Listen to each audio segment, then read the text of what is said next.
Hello. Welcome to our third session on postcolonial studies. I hope you all are doing well and would be contributing to today's discussion. Now, as you might already know, as I had announced, today's topic is our discussion of Anne McClintock's essay, The Angel of Progress, Pitfalls of the Term Postcolonialism. Now, as I had mentioned in my previous lectures, I've included these three critical essays of postcolonialism from the time period when the field is just emerging. So this essay was published also in 1991 in a special issue of Social Text. And as we read it, there are some really interesting insights in it, but we also need to also then learn from it what were the anxieties, scholarly and social, that the term postcolonial was, invoking from its very start and normalization in the academy? And have we as postcolonialists overcome some of these criticisms and some of these anxieties? So that's why I've included these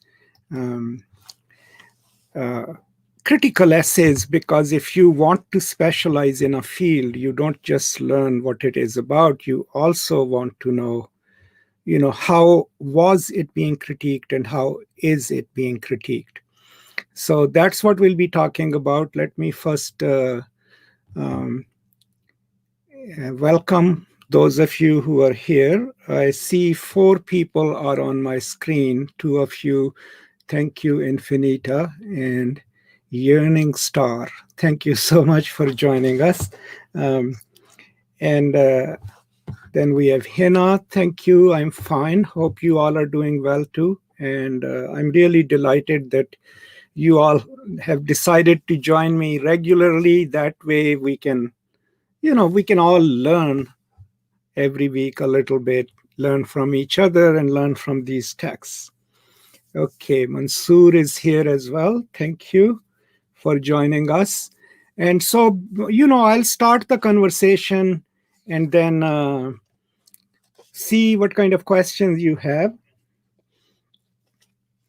Now, the first interesting thing is the title itself, right? The Angel of Progress. And there is, of course, a quotation from Walter Benjamin in the beginning. Now, that comes from, if you look on the screen, this painting, not necessarily a painting, a sketch that Walter Benjamin had bought and fell in love with, and he carried it everywhere. He would put it in every apartment that he owned or rented. And then quite a number of times in his writings, Benjamin reflects on this image of the angel, right? And the quote is from one of the essays that was posthumously published, right? And that essay kind of also scandalized the Marxist intellectual world, because it was kind of in some kind of an opposition to dialectical materialism and the progress of dialectical materialism. So, I mean, if you think of it in this way, the movement in Marxist teleological movement of history is always from past to the present. So one mode of production creates certain kind of consciousnesses. That mode of production is altered, new consciousnesses emerge until we reach the final stage of the proletariat, overthrowing the bourgeois and creating a revolutionary world, right? But what he is saying is, and I'll read the quote and then unpack it. What he is saying is, his face is turned towards the past. Okay, look at the angel. This is what he's talking about. The angel would like to awaken the dead and make whole that which has been smashed. But a storm is blowing from paradise. It has got caught in his wings with such violence that the angel can no longer close them. This storm irresistibly propels him into the future to which his back is turned, while the pile of debris before him grows skyward. this storm is what we call progress. Now, keep this in mind that the angel's back is turned towards the future. Now, the teleological movement of Marxist utopia is that your face has to be turned towards future, right? But no, the angel's back is turned towards the future, but the angel is facing the past. And from that, one insight that people get is, which is crucial to postcolonial theory, but others as well, is that we must learn from our past, retrieve it, and then join the inexorable march of progress. And that's where she will leave us at the end, that maybe it creates a space in Marxist thought, but also in other thought, to dwell on the past, right, to change the future. But that change of progress over time is inexorable. It's constantly there. That's the one technical reference in the beginning of the essay. The second reference is to the 1991 exhibition, which was called the Hybrid Space Exhibition. And there were several kinds of exhibitions, but the one that she is referring to here is this hybrid space exhibition on Broadway, which was called Parallel History, right? And in this exhibition, an actual space was created. You crawled through one part, which was prehistoric past, then you entered the middle, which was the colonial period, then you broke through that into a wider area, which was called the hybrid space. And then, as you exited the exhibit, you went backwards, right? And what the reason she's using these two examples is, what she's saying is that the hybrid history exhibit, while giving us this space of hybridity where the post-colonial is supposed to be living, fixes us to the linearity of time, right? To this idea that we start somewhere and then colonialism happens, then we break through it and create a world, teleologically speaking, where all cultures and histories, so the idea of this multiple histories, but its progression comes through one single line of time. And those are some of her critiques of postcolonialism. The term postcolonialism, what she's talking about, is problematic, and she's reading the term in terms of suggesting that it is a prepositional term. It is a post-colonialism term. It presupposes that we have entered the phase of post-colonialism, and that what the term does is it gives one temporality to all colonial experiences, one, and two, it anchors the study of all these disparate cultures from all over the world to a European time, which is the time of colonialism, right? So that's the second critique, right? And third critique in this essay is, remember, she's reading one of the first books that was available at that time by Helen Tiffin and Bill Ashcroft, which was called The Empire Writes Back. And in that book, the authors don't make a distinction between settler colonialism and what was called the occupational colonialism. They just, this is the book. It was published by Routledge, The Empire Writes Back. And I remember when I was writing my master's thesis, I asked my, advisor to tell me of some books about post-colonialism, and this is the book that she had recommended. Now, the book was published in 1989. And it was, in a way, the first book that dealt with the issues of post-colonialities and tried to define it. But as you read this book, you will realize that they lump United States, New Zealand, Canada, Australia also into their literatures become post-colonial too. And that is one of the biggest critiques. The last part of the essay is, okay, here you've included United States into the post-colonial nations, but most of the destruction wrought in the world and until 1991, remember? The 1991 was crucial also because it's the year of the fall of the Soviet Union and invasion of Afghanistan and rise of United States as the only dominant military power.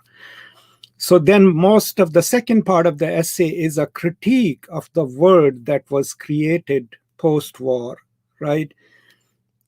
And what are the ramifications of including these most powerful countries also as post-colonial countries?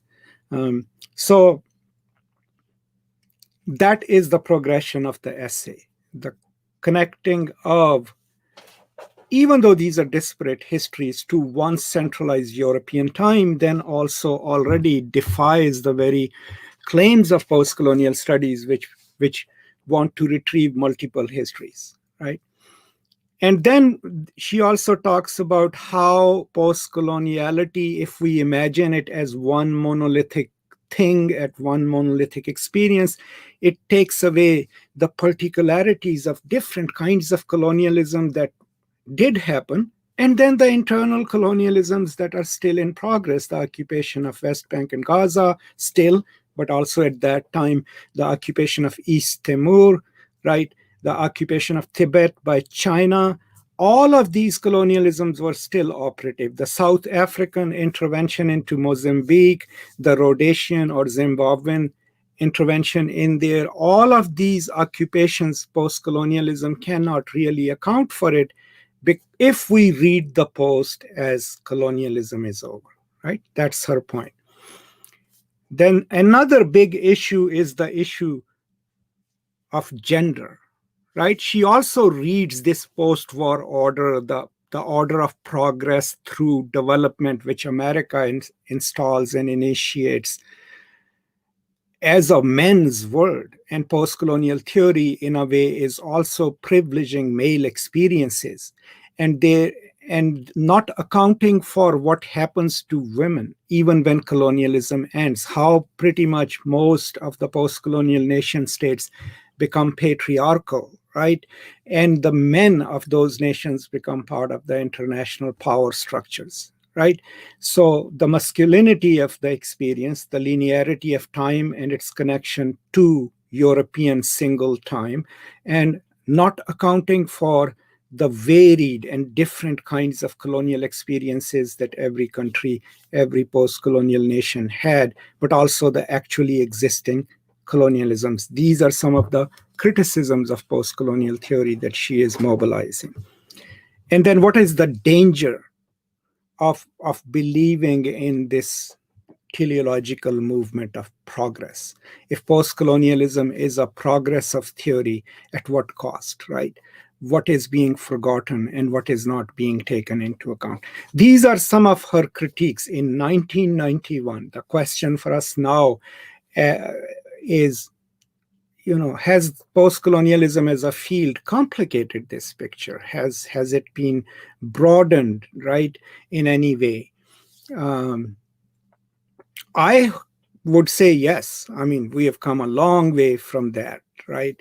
From that way of thinking.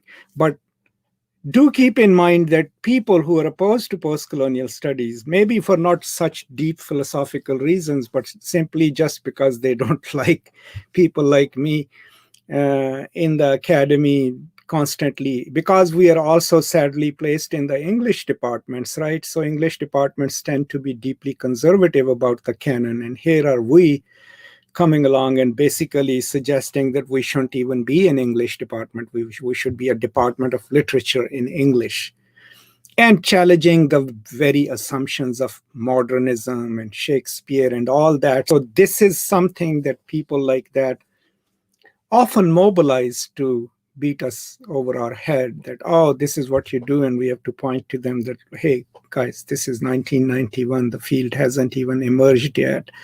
We have people who do all these kind of disparate things and account for American imperialism and, British imperialism, but also internal colonialisms. And we have scholars who talk about women's rights and gender and how do they figure in the post-colonial nation states.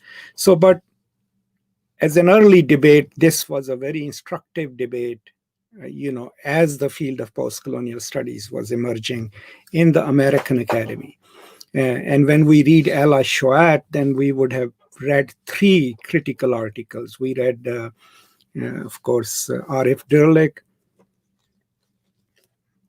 whose critique was basically on the culturalist aspects of postcoloniality and the role of intellectuals, Indian intellectuals, but others who kind of create the postcolonial field in their own image. This one is a further critique of the danger of assuming that the post is a stable temporal marker, assuming that coloniality has ended, and connecting all the experience of 85% of the globe to this one singular experience of colonialism, which connects their histories to European time.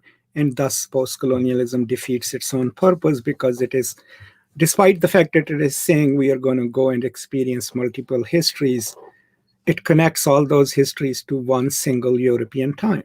So these are some of my views on this. Now I'll see if you have any questions. So Akib has joined us. Thank you. Oroko has joined us from Nairobi. Great. Thank you so much. And then Syed Mashan Alam Shah has joined us. So thank you all for joining in. And, I'll pause a little because I'm talking too much and see if you have any questions. And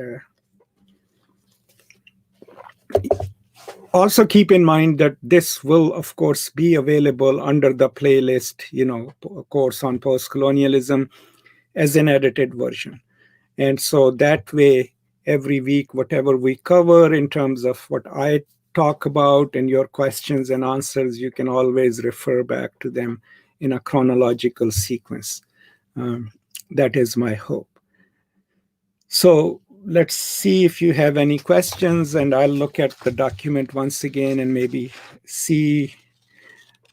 One other thing that you can really use this essay good for, and it has really great research, is just the amount of statistical detail that she gives you about the US aggressions in South America, elsewhere in the world, and also just the activities, post-war activities. What was the cost of US order, right, in the world? How was it enforced through World Bank, through IMF?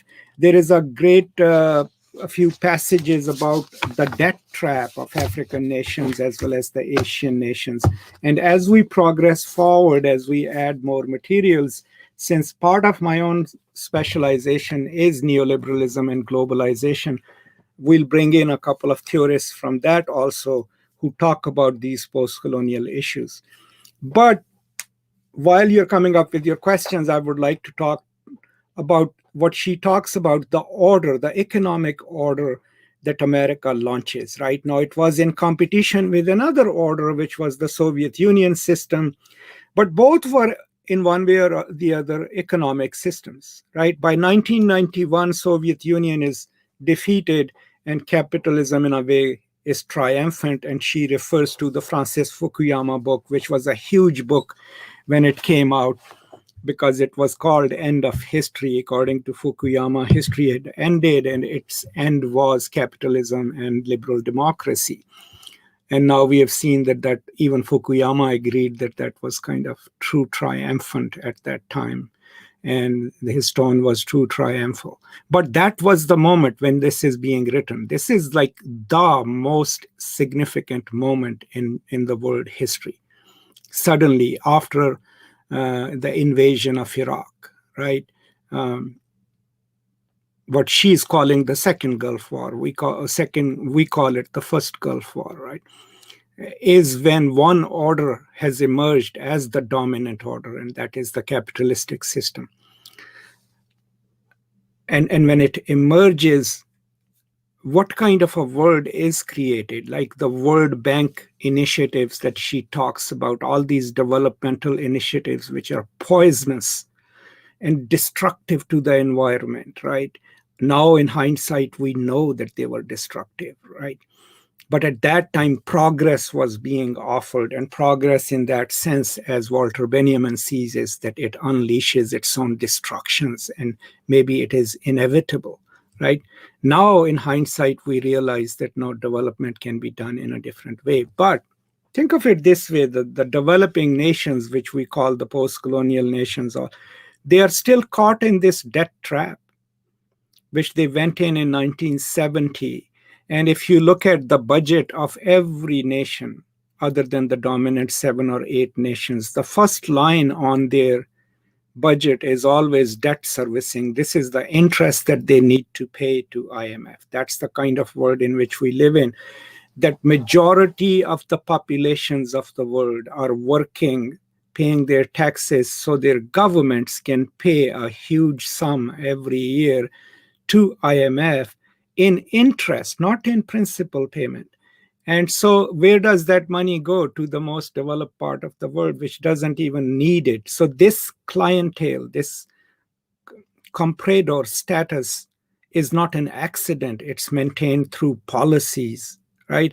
Through global dictates. I mean, think of the IMF's power, right? It can make or break a nation. If they withhold their loan to you, not only is that you will run out of cash, your economy will be destroyed, because the moment IMF says we are not renewing your loan, your debts are due, your market will crash, right? You will lose your credit lines in the world. How does a government work, right? And when you lose your credit lines, no, you can't do trade with anyone. If you don't have foreign reserves, you can't even buy things that people take for granted from the world, right? So since the global economy is so integrated and depends on your foreign exchange reserves and your access to credit, the moment that is threatened, the country collapses. It doesn't matter how hardworking those people are, right? That is the system that she is talking about. That is the So as scholars of post-colonialism, we can't just talk about this poem is radical and it challenges the hierarchy. No, we need to understand how the world works, right? And I'm happy to report that a lot of us who do post-colonial studies, absolutely, if we don't know how the world works, we are constantly looking for how the world works, right? And we have come a long way from there. The question of women, that is immensely important. And it has been answered by people like Laila Abu Lugha, Chandra Mohanty, Mariam Cook, all these other people. But there is something that happens in the colonial fight. In most of the times, unless they were Marxists, then they were talking about at least a modern capitalistic movement of mobilizing the people. The movements, anti-colonial movements, mostly relied on pre-colonial historical narratives to articulate who they were. And that reinstituted the gender hierarchies, right?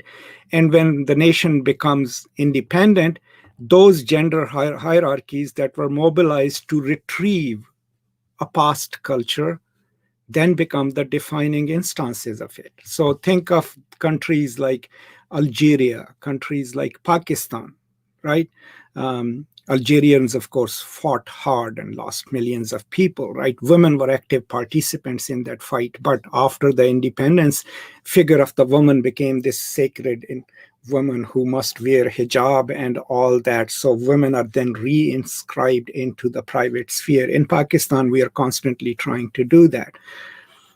So sometimes post-colonialism becomes this tool for the powerful patriarchies, because if we are going to jettison everything Western, we must then go and retrieve something that we can call our own. Then people who have the discursive power and material power go and retrieve the most conservative gender divides, right? And then as a result, we end up creating either non-democratic countries, because we are retrieving a tradition which was undemocratic, right, and valorizing it.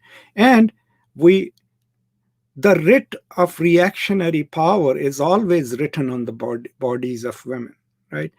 because the breaking point of the world of modernity was when women enter the public sphere as equals, right? So that then becomes a fight within the post-colonial nation states. My point is, at this point, post-colonialism is part of that fight. The scholars who do post-colonial studies will challenge the gender hierarchies, will talk about it, will write about it, and will work towards taking whatever is redeemable from the West and nativizing it, but also fighting against any form of blatant nativism.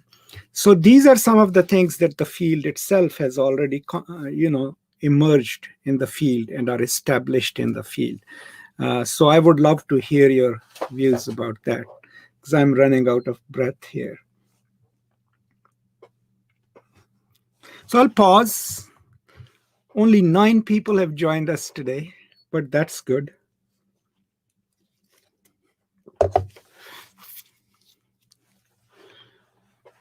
Or you can, if you don't have any questions, you can at least share with me. I know, Oroko is joining us from Nairobi, but you could share with me where are you joining us from? And that way, I have a rough idea of, how many people come and join us every week.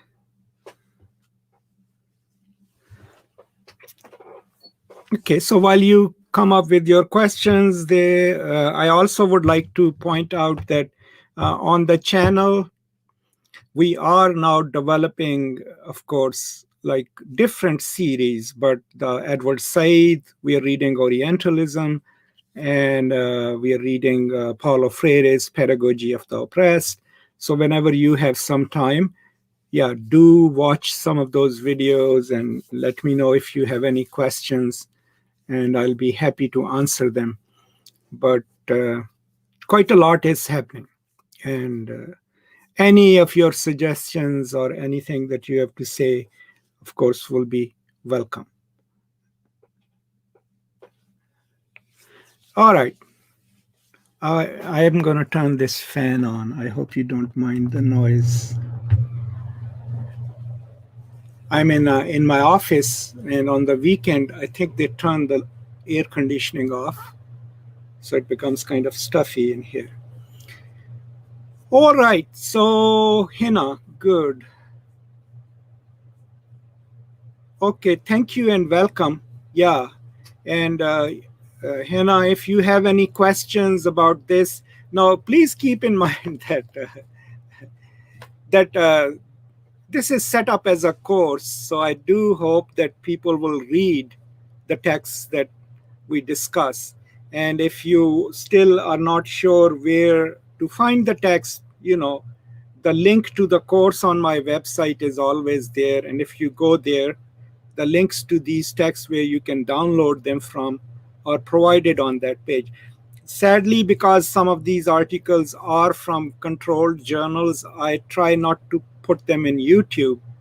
But as long as they are on my own website, I can get away with it. So you can you can download them from there, and then please read it, because without that, no amount of lecturing will help you really grasp what's happening and what the debate is. And that is the model that I follow in my classes, and I hope to follow over here too. Okay, so I have one question that's showing up over here on my phone, and that is from Ray. Welcome, Ray. What books would you recommend to understand more on critical theory and concepts in sociology to understand the current situations in different countries in the world? That's a really good question. I am not sure about sociology, but there is a video on my YouTube channel about 3 of my favorite books on globalization. There is a blog post on my website on 5 of my favorite books on globalization and neoliberalism. I would highly recommend those. I would highly recommend reading David Harvey, okay, and his work on capitalism. Then for understanding the global system, There's a wonderful book by Noam Chomsky, a collection of his essays called Pirates and Emperors. Just look it up and read it, because that gives this understanding of how unequal global relationships work. Another book of Chomsky is Profit Over People. That also talks about especially the experimentation, the early experimentation of what we call the Washington Consensus or neoliberalism in South America. If you want to understand like the contemporary multinational corporations and how they work, there are a couple of books by Naomi Klein.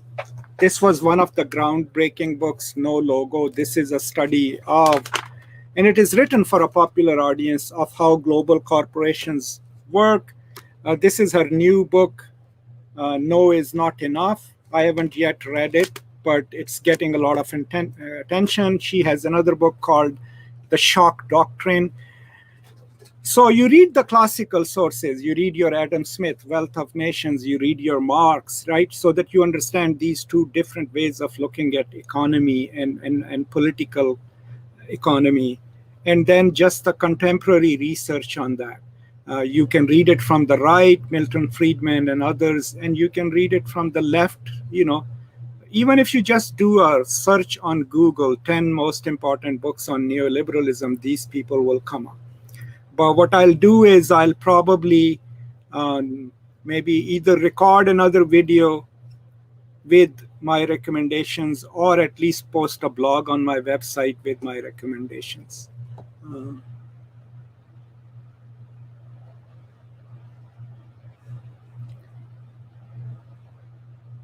Okay, let me go back. Here is Hina. I am doing my thesis on gender trouble, but I attended your session in GC, and from that day interested in you. I've read Pedagogy of the Oppressed. Good. So yeah, Gender Trouble is a great book, and an essay also. But we are so far away from there now in terms of gender theory. And sadly, that is the weakest point of mine in literary theory, because I haven't read many scholars, even though my mentor, Robin Goodman, is one of the leading feminist scholars. I mean, I've read her work, and I highly recommend it if you want to read about the political aspects of the gender fight, right? The feminism and the public sphere.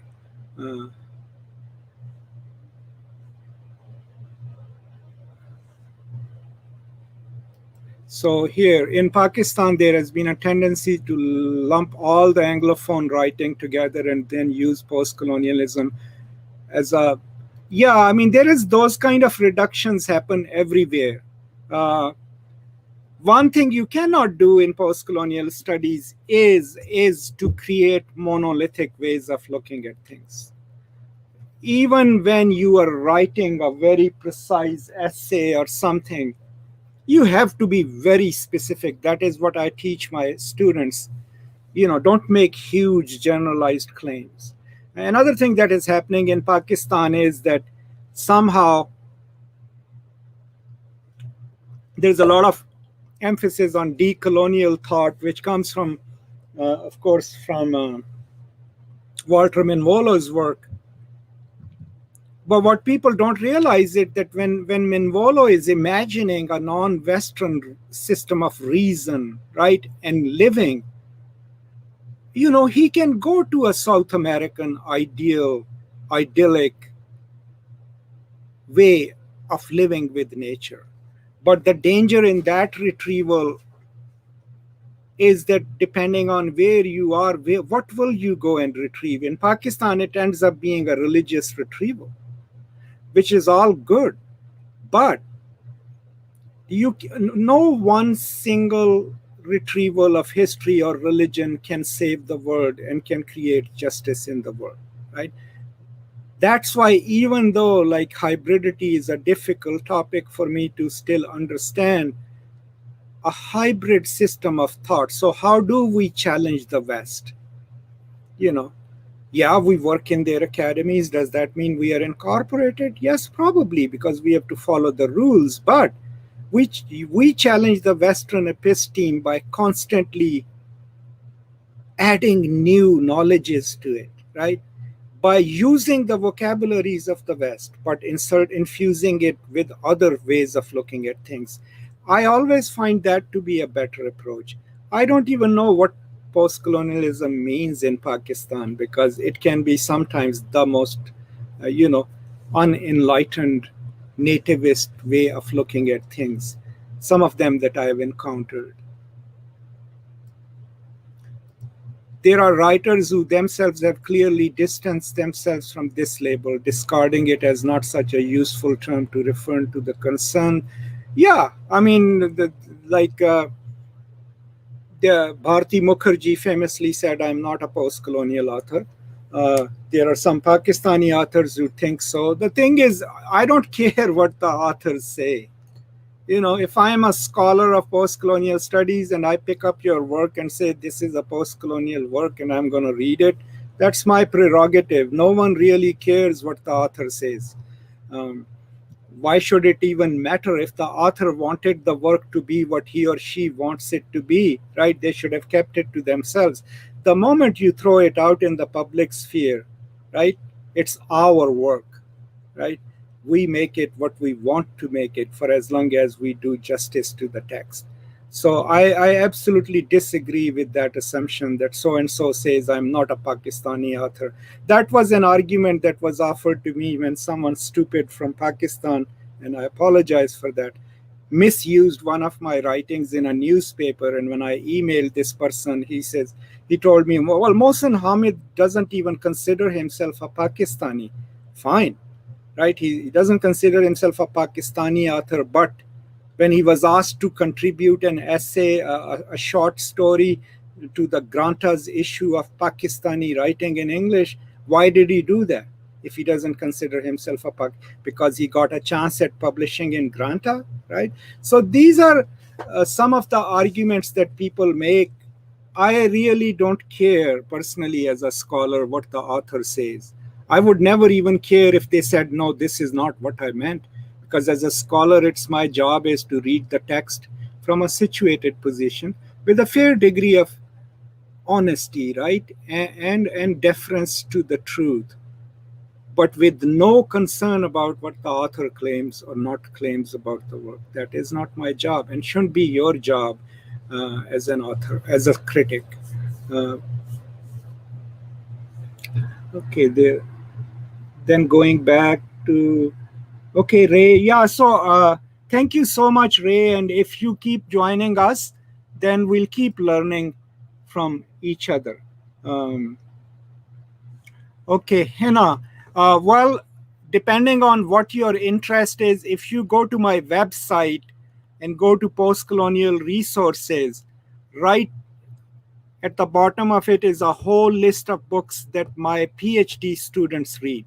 Okay, there are like 150 or 200 books that they have to read for their before they take their comprehensive exams. So that's a good place to start. And then if you message me about what specific area, then even if I don't know much about it, I can ask my colleagues for a list of books and post them.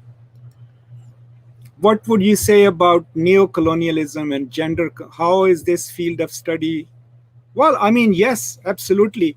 I don't call it neocolonialism, I call it neo-imperialism because most of the times it's not necessarily an occupation, but it's ideological and discursive occupation. And within that, you can read how gender works, right?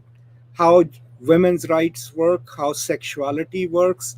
Um, all you do is you don't always need a specific theorization of a specific place. You use theory and then you bend it to your use, right? So and so says this about gender. How does it apply in these three novels, from Pakistan? What happens to rights of women? Um, and this constant argument from different, I mean, it's happening in India as well as in Pakistan. In India, fundamentalist Hindus are now telling women what constitutes a good Hindu woman. In Pakistan, for the last 40 years, we've been trying to impose on women what constitutes being, proper womanhood. And the sad thing about the Islamic scholars is that they haven't even read their own works and they have silenced them. If you go, when my forthcoming book comes out, there is one chapter that deals with um, Fatima Marnisi's Woman and Islam, and one chapter that part of that chapter also deals with the 1898 book by Maulana Mumtaz Ali, which was called Hukuk-e-Niswa. And in that book, he had pretty much very clearly um, destroyed all the religious argument about inequality of women. That is probably why our ulama and scholars don't cite Maulana Mumtaz Ali, because it dismantles their gendered hierarchy. But the problem with Pakistan isn't just that there aren't enough materials. The problem with Pakistan, in my opinion, is that the public sphere is so constricted through threats of violence, through legal actions, that people are not even permitted to think certain things. And you can't build a viable culture out of that.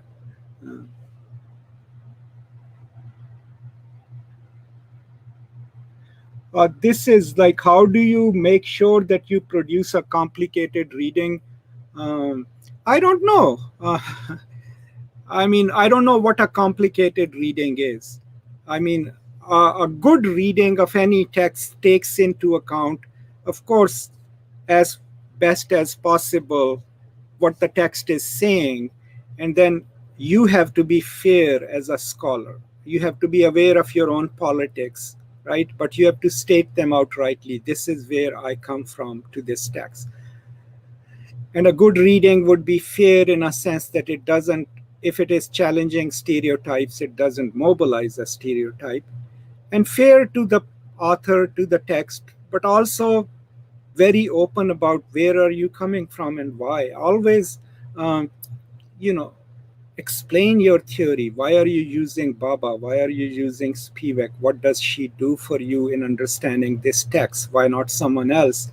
And that would be a more complicated reading. I wouldn't call it complicated. I will say that would be a more balanced and sophisticated reading of any text. Okay, did I miss anyone's question?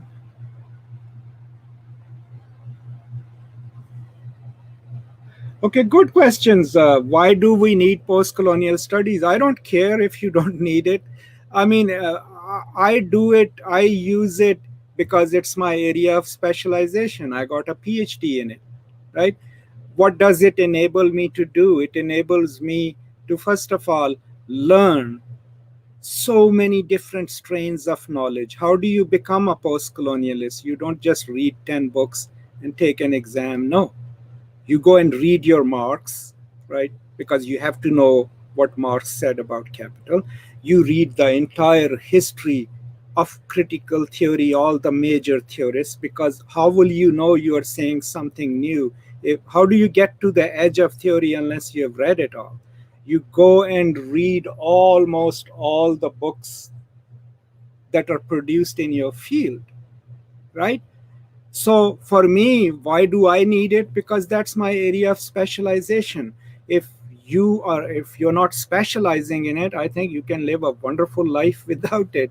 I always tell my students, you don't even need to read a single book to be a good human being. Okay, how many of you are from that part of Pakistan where your parents or your grandparents were completely unlettered, right? My mother could not read and write, but she was one of the most decent human beings I've ever known. So my idea is that you absolutely don't need to read anything to be a good human being. But if you are living in today's world and want to think about it critically, if you want to know what your place is in this world is this a just world, right? If it is not a just world, how do we make it better, right? Then post-colonial theory can help you understand those issues, right?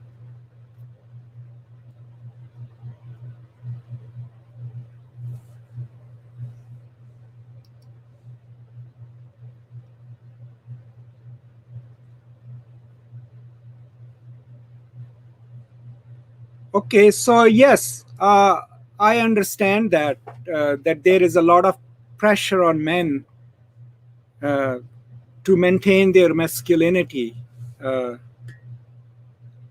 but I don't buy that. You know, if you are manly, coming from a man, if you are manly enough and consider yourself a strong man, why would you care if you are nice to you? If someone says, hey, you're being too good to your wife and you're too soft to your children.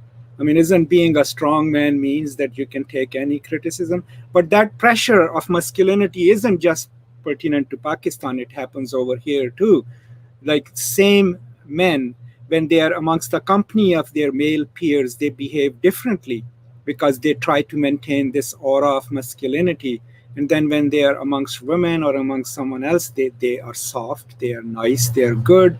um, uh, so my idea is that I would basically blame men. I will never blame women for inviting any kind of aggression. um, if a group of men accosts a single woman or a group of them, it's not the women's fault. It's their fault. I don't care how those women are dressed, what they are wearing. It has absolutely no value. The conduct of a male group or individual pointing a finger at a woman in the public sphere is absolutely the male's responsibility, right? And we should never blame the woman for it. I mean, that's where I stand.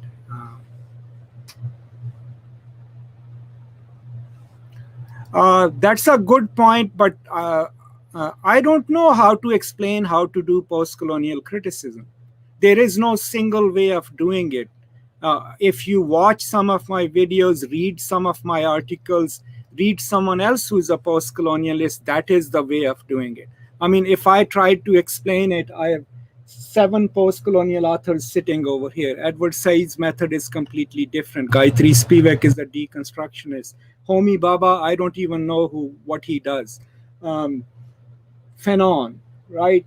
Robert Young. So there is no single way of doing post-colonial scholarship. There are certain tropes that we use, right? Issues of gender, issues of class, issues of equity, issues of colonial influence on psyche of the colonized. You can pick and choose. Theory will enable you to articulate you better, but also make you privy to the debates. That's all any post-colonial lit scholar can teach you. Beyond that, it will be up to you to choose which angle do you want to use to develop your scholarly work. Um, it's think of it this way. I have a student who is taking her exams as a post-colonialism PhD next month. She has read so far about 280 books which were on her list, right? She has spent a year and a half reading those books. Those are all different kinds of canonical post-colonial studies books, new books. But the purpose of that is for her to develop over 1.5 years enough reading in breadth to know her field of study, to know its major debates, and then find out from within those where does she stand, right? Now she'll go and take 3 exams on it, each one of them 4 hours. So that's 12 hours of exams, then 2 hours of oral defense. So by the time she has finished her exams, she has read her field, right? 280 books. Then she will go to her dissertation. So that is how you develop what kind of a post-colonialist you will be. One lecture is not going to do that for you. 2 lectures are not going to do that for you. It has to be a commitment. That is why people specialize on it. Now, I understand that in Pakistan and India, the exams are done differently, right? They give you the questions and say, here, bring us the answers. No, I mean, I'm not saying we do it better, but I'm saying our students have to register for exams and read. At least my students read at least 280, 250 books. We don't even count the articles they have to read, but I'm talking about books.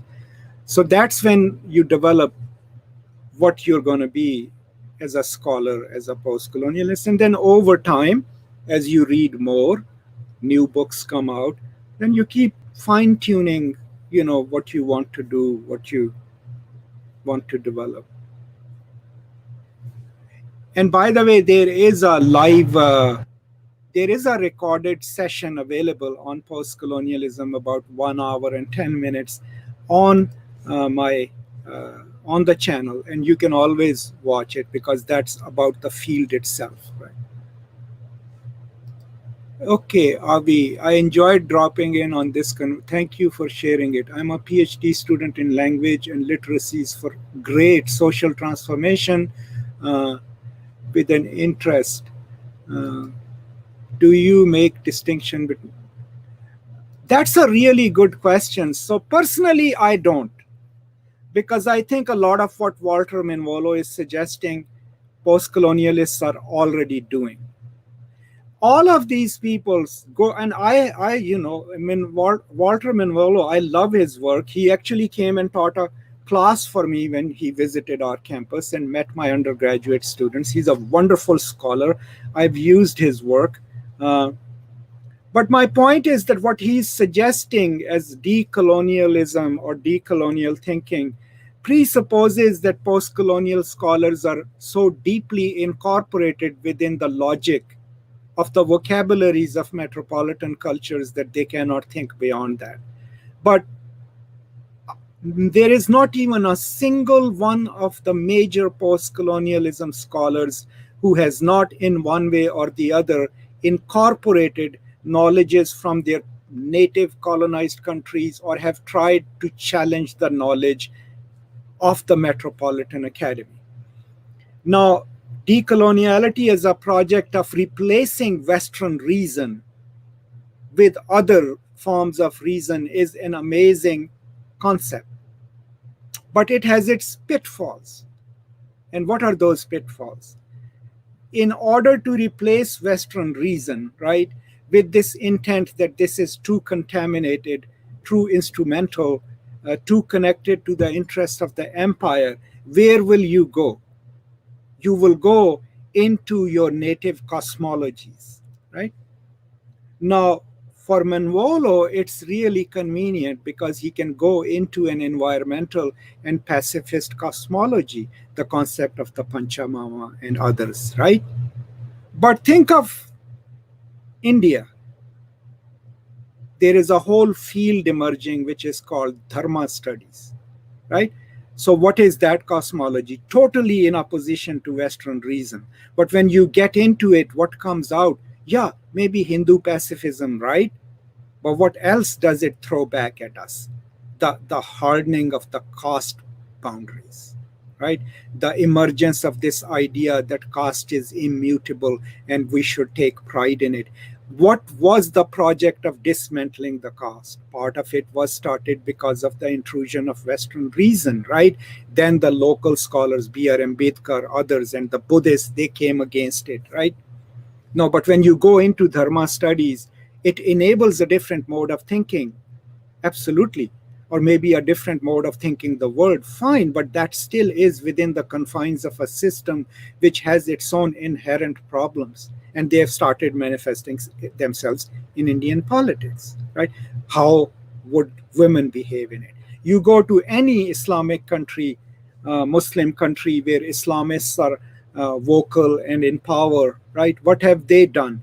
If you dismantle any knowledge that complicates your own episteme and go and retrieve, you will retrieve the most purest form of a cosmology, and along with it will come the pre-modern ways of looking at world, the pre-modern ways of looking at women, their role in the world. So in the end, that kind of decoloniality then ends up creating a monstrosity in itself. So my place, Avi, on that then is, and I've always held that view, is that thought should be open and we should measure everything against everything and say, my yardstick is this enables more people, this makes a more equitable world, this makes a more caring and compassionate word. Now, I know I'm being a consequentialist here, right? But if it does that, I will take it. I don't care where that thought comes from. That's why I've never been able to be a pure Marxist or a pure culturalist or a pure Muslim, right? Or anything else. Because my idea is here are some core things that I believe in: human dignity, equality of access to the world's resources, right? Respect for each other, respect for my privacy, or I don't care who you are, gay, lesbian, transgender, giving you the human dignity that you deserve from me and taking that from you. These are some of the loose principles which Eagleton would say we can universally somewhat agree on. Right? If someone comes to me and says it's not allowed in my religion, I would say thank you so much. I don't want to follow that religion. So beyond that, I think decolonialism, decolonial theory, one good thing that it does is that it puts the self-centering of Western reason and Western philosophy under challenge, right? So that we don't take it ipso facto and say, this is the real way of thinking it. Beyond that, you run into problems. So I think post-colonial theory, post-colonial scholars, somewhat one way or the other, have already been doing decolonial work and can constantly keep on doing that. Sorry, it was a very long answer to a really good question. Thank you so much. And like Avi, I had a PhD student from UNT English department, UNT College of Education. He was from, I think he was from Nigeria.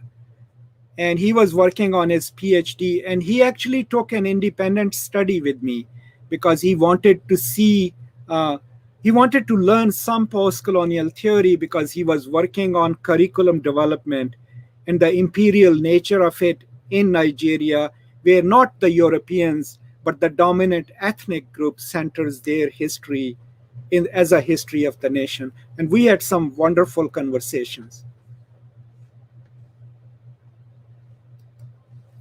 What would be a good starting point for undergrad students?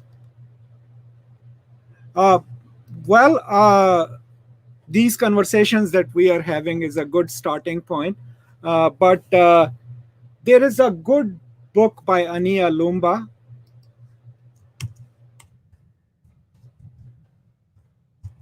which I have used, which I would recommend as a beginner's book. Any beginner's book. Don't go to these guys, not Bill Ashcraft and others. But Ania Lumba, Laila Gandhi is a good book. Just get a basic introduction to post-colonial studies. Robert Young has a very short introduction to post-colonial studies. And then what you do is you read them. They will invariably always discuss some scholars.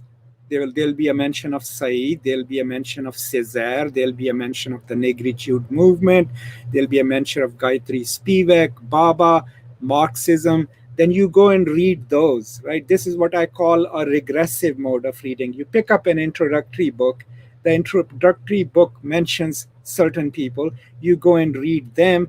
They refer to certain people. You go and read them. So by the time you've done the process, you've learned what Said's philosophical basis is. Where does he get his ideas? Who is using Said? How is someone explaining Said? That's the progression that I would highly recommend. Good. So yeah, Hina, if you've read it, that's a good book.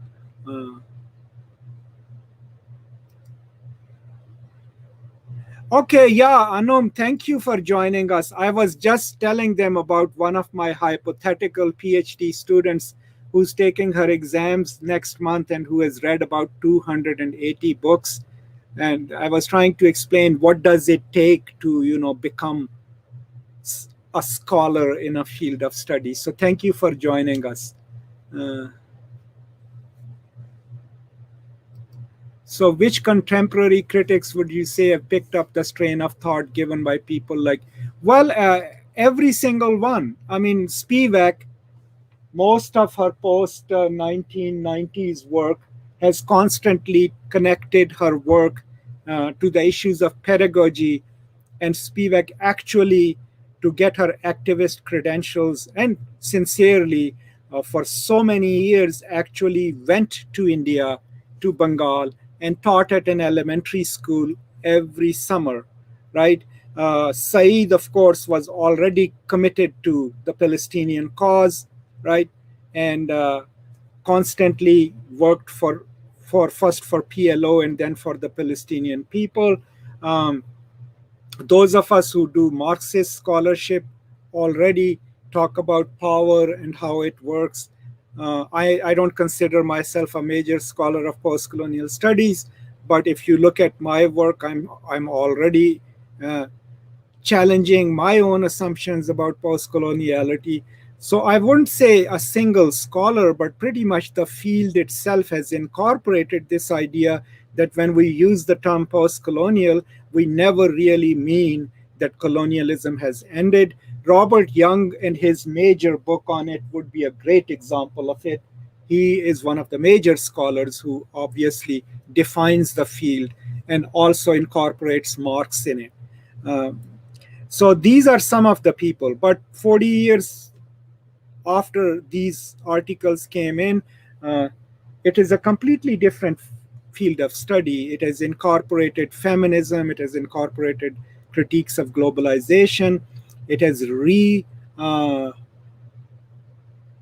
recaptured or reintegrated its Marxist history. Um, More and more scholars from the so called periphery have joined us. I mean, the entire 10 volumes of subaltern studies. So increasingly, it's no longer what Arif Dirlik said. It's no longer centered around some main intellectuals uh, present in the West. Majority of our scholars are now coming from the so-called global periphery, and with that they bring their own modes of reading. uh, uh, so if you want to go to Africa, if you want to read Ngugi Thiong'o, right, his book Decolonizing the Mind, right, comes um, from Kenya. Chinwe Zhu's book, Decolonizing the African Mind. And there are younger scholars, of course, but these are the established scholars who have already complicated the picture. Yeah.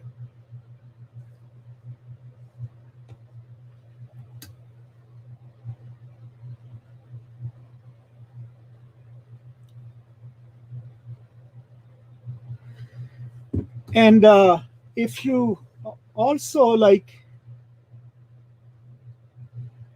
I mean, any scholar you read, I mean, then there are people we have adopted from other fields, like, Deepesh Chakrabarti, provincializing Europe, is the one who's talking about these history not as a single narrative. Then Partha Chatterjee, we get him from another field, right? Nation and its fragments. Then there are theorists of nationalism who have joined the debates. That's why, like, I find my own approach really, really uh, kind of unfocused, right? Because I mean, I talk about neoliberalism, write about it, publish about it. I talk about theories of nationalism. How does it work? Who tries to articulate who? What is post-colonial nationalism? Then a part of it is traditional post-colonial theory and post-colonial texts, right? And then going into, if you go by my recent book, of issues of political Islam, right? So I don't even have a single focus, right?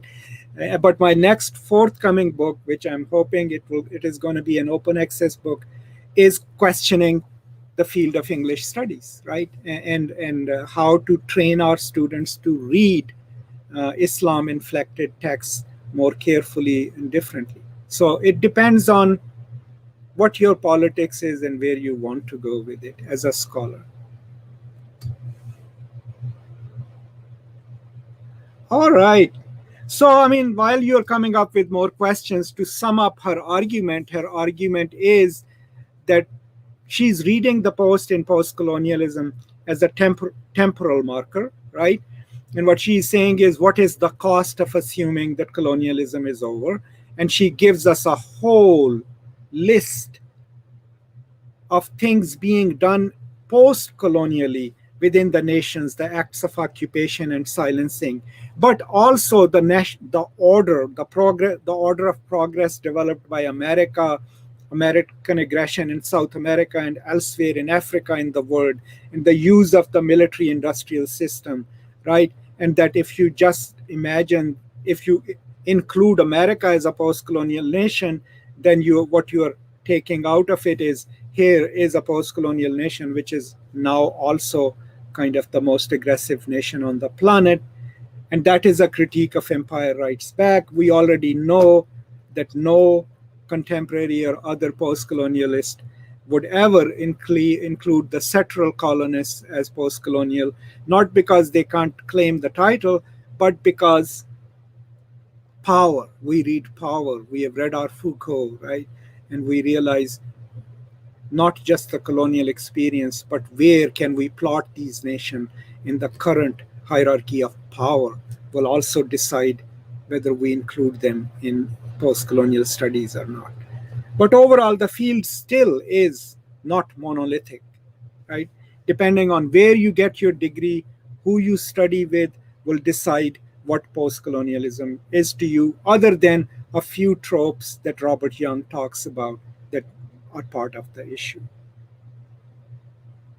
Okay. I have another question. Anum, I think that that actually is better and more flexible theory, as Young says that post-colonial theory needs to remain flexible. Why is it important for scholars to select just one? That's really, I have never, that's a really good question. And there is a good explanation of it, why we choose that kind of deep specialization. I personally have never tried to do that. I've tried to remain eclectic, but there could be a pragmatic reason to choose one strain of philosophy and others, because then you can have that kind of expertise on it, right? So think of it. I mean, of course, you'll have to study beyond it too, but David Harvey is the biggest name on Marx, right? So what does he have to do for that? Go and read every single thing written by Marx, written about Marx. Read all the challenges to Marx. So that in itself isn't a reductive act, right? It takes that kind of deep research to become David Harvey, right? So maybe that's one reason that people pick up a slice of a period, a time frame, or a scholar so that they can study it deeply. And there are advantages to that. Personally, I have always felt like I couldn't do that. I personally feel, because of my life experiences, that I cannot give my uncritical loyalty to any single school of thought. So for me, it is always, this is useful to me here. I'm going to use it. I'm going to read up on it. I'm going to find out what are the critiques of this approach, incorporate them in my discussion, and then read it. And that works for me. But another reason scholars choose to focus on one or two schools of thought is because it's easier to master those, right? Then you're within your own territory. You constantly keep building up knowledge. You can develop expertise. You don't have to worry about much else. And, the single author scholars do that. People who study single authors or two authors. I have never thought of, developing an expertise like that. Okay, so we are like going beyond an hour now. All right, you're welcome, Anu. So thank you for joining us. So this is kind of our third session, The Angel of Progress.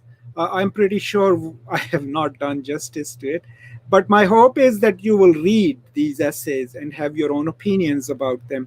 The purpose of these meetings is to just kind of initiate you into these debates. Now, next week, same time, we will read Ella Schwartz's essay, When Was the Postcolonial? And that would give us 1 to 3 early critiques of postcolonial studies. And we will be, kind of more privy to those debates and what causes them, and why it's important to know it.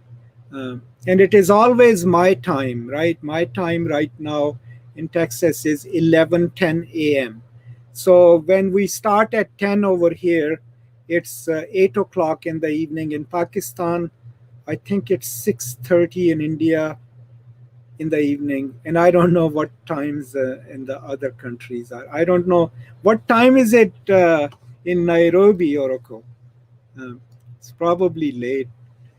But yeah, sorry, the Eurocentric time, right? American time. But that's it from me. And thank you so much. And an edited version of this will be available. And please do watch it. And please also do help me. Okay, so in Spain, it's 1700s, which is 5 o'clock in the evening, right? Uh, good. All right, thank you. So you've joined us from Spain. Cool. So thank you so much for joining me, all of you. And I will see you next week, right? With Ella Schwartz essay. And please do watch other videos also. And please also um, help me in promoting this course, but also other materials so that more people can use them. All right, thank you so much, and I will see you next week, right? And as always, as I say in my videos, peace and love.